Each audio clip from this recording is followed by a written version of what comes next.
channel. Before we get started today, my question for you guys is, where are you guys from?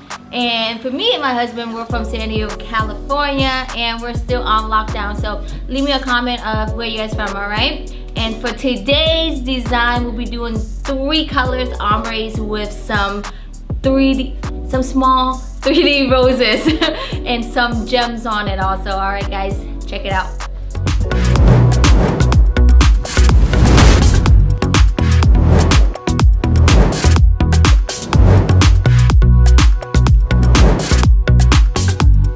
Okay guys, I have number 105 here from Notpolish. I'm gonna place my first bead right here, and I'm gonna let it set just for a tiny bit.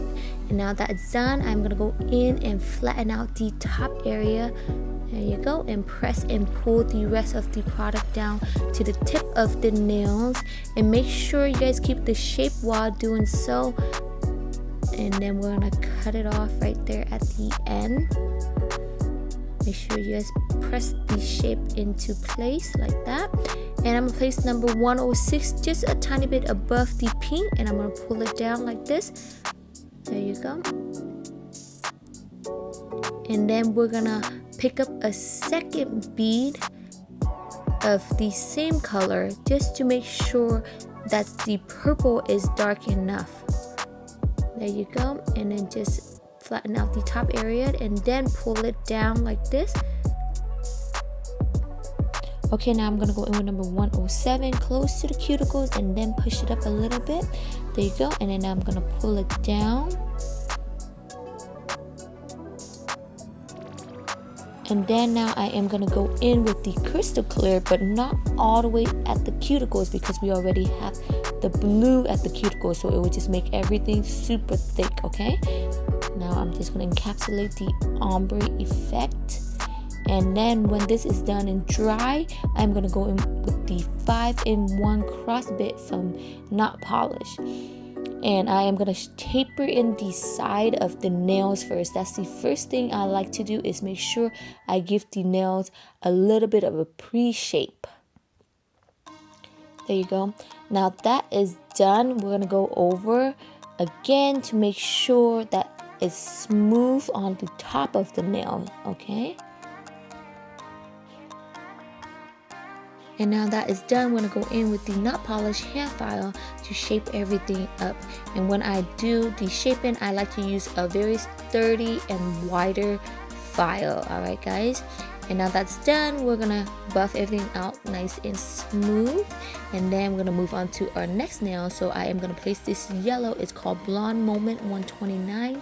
And then I'll pull it down very lightly like so.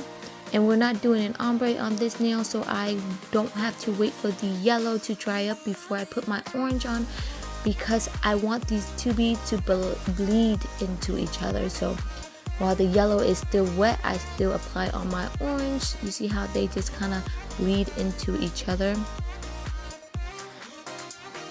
There you go. And then we're gonna place on my pink. And then I'm just gonna lightly push it up like so. There you go, push it up at the top so it blends in the orange, and I'm gonna lightly pull it down. There you go.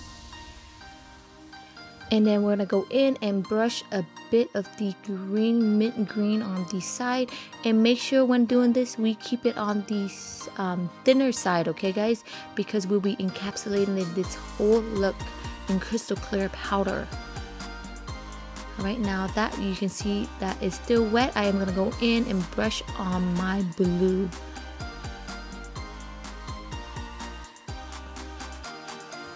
The trick when doing this look, make sure that the beads of the acrylic is more on the wetter side, okay guys? And I'm going to pull that down.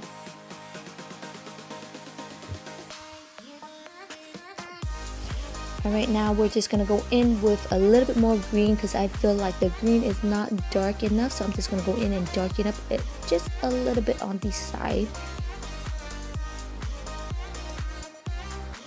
And then I am going to do for the orange as well.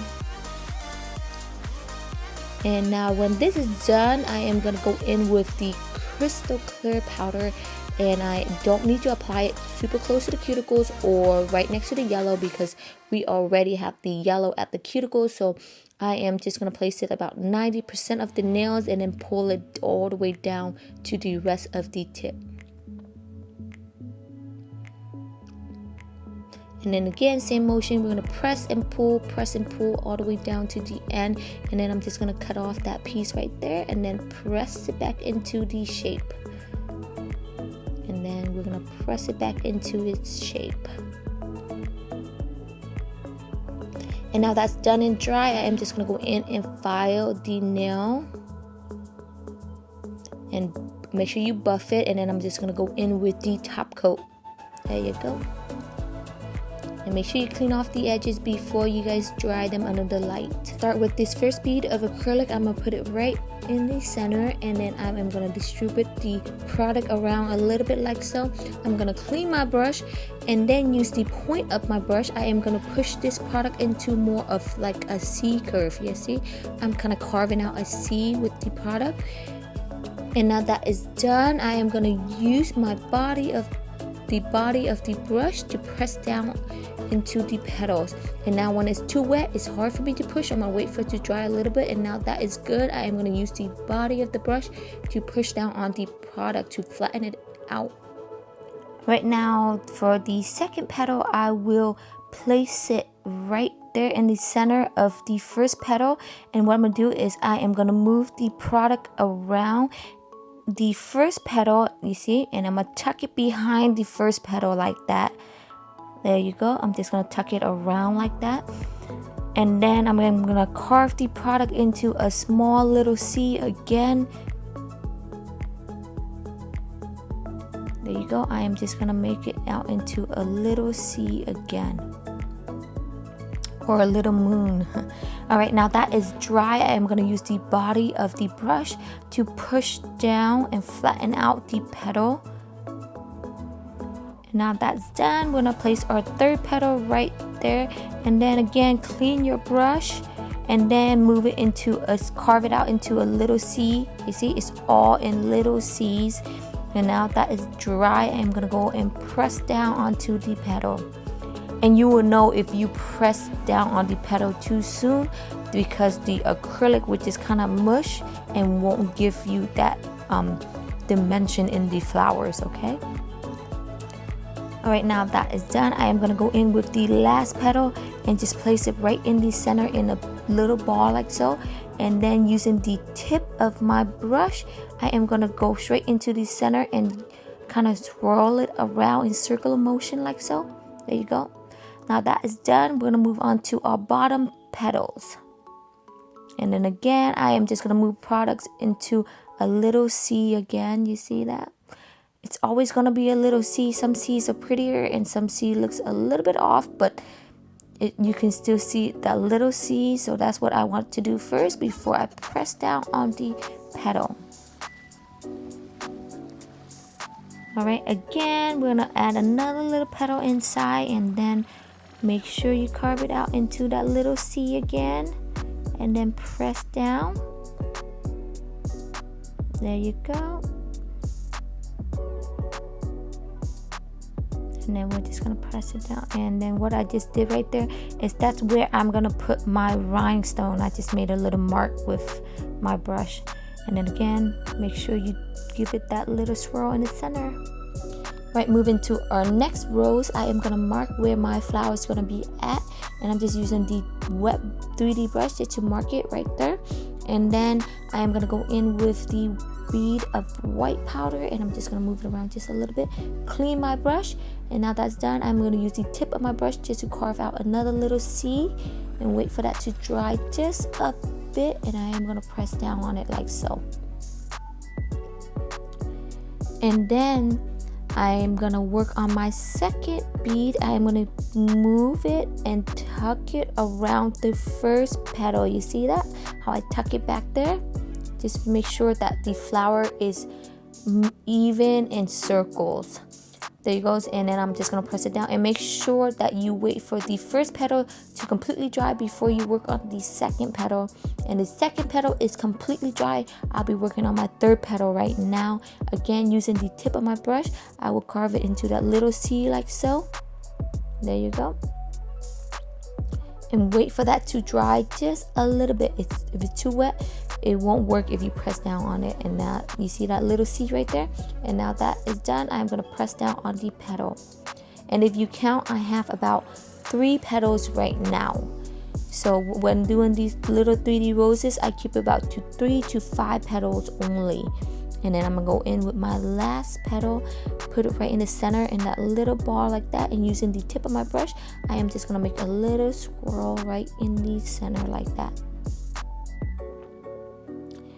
And make sure you guys are, if you guys are doing a white flower, make sure you guys are using a white powder, not a soft white, okay? And then we're just gonna press down on it like so.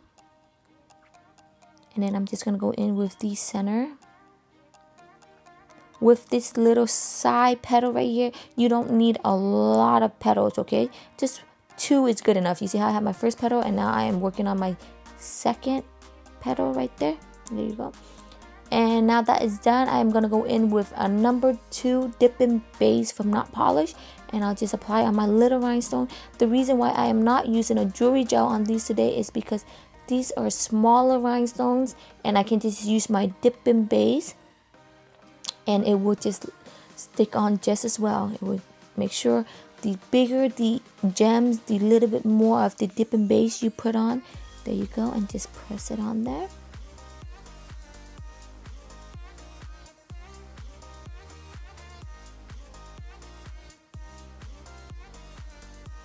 There you go. And then I'm just going to add a little bit more.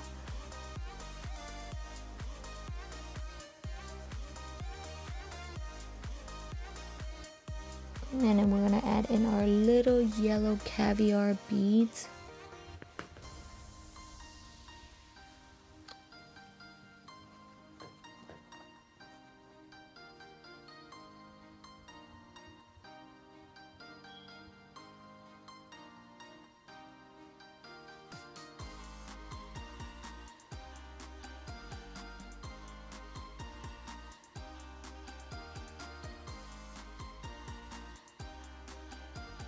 And we're going to wait for that to dry. I'm going to work on my second finger like this.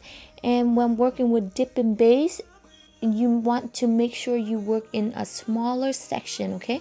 Because sometimes if it takes you guys too long to apply on your gems, the base will dry. So we will just want to work in small section at a time like this. The bigger the beads, the little more of the base you want to put on. Here you go.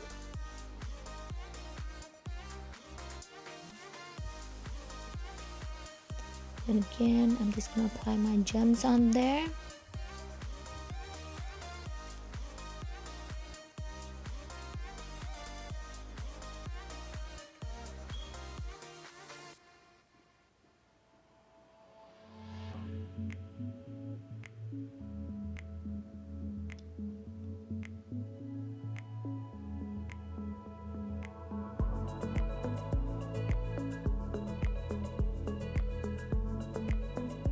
Right, now that's done, I am going to go back to the first finger and just apply on my matte top coat from Notpolish. And again, make sure you guys do not get the matte top coat on the gems, alright? That will just make it really dull. There you go, and then clean off the edges a little bit before you cure that. Same goes for this one. Make sure you do not get it on the gems. And if you accidentally get it on the gem, just make sure you cure the nails first and then go in with a little bit of gloss top coat later on top of the gels. On top of the gem, just to make it more shinier. There you go. This is the finished product.